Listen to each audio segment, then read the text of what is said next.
So they want us to perform the indicated operation. So they want us to add 1/6 to 1 over x. So 1/16 or 1 over 16 plus 1 over x. Remember, when to add fractions, we have to have what's called a common denominator. So since we don't have a common denominator, our objective is to rewrite the fractions so they have a common denominator. So what we really need to do is identify our least common denominator.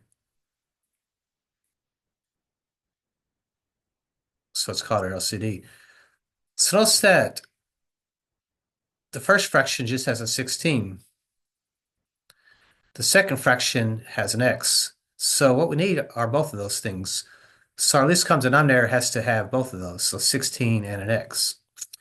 So what we need to do is rewrite the fraction by making sure that the denominator is 16x.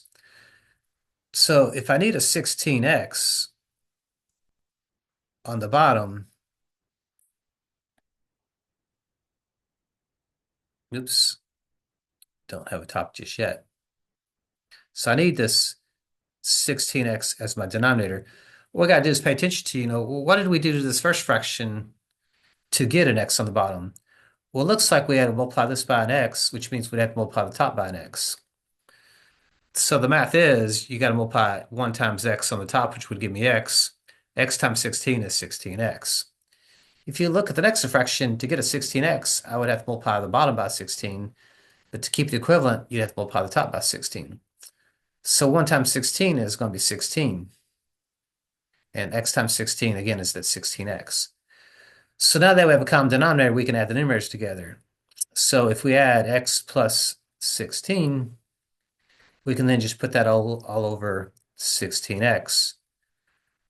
But notice how we actually can't add x plus 16 together because they're not like terms. So all we can do is really just write this as a single fraction by putting the numerators together over the common denominator.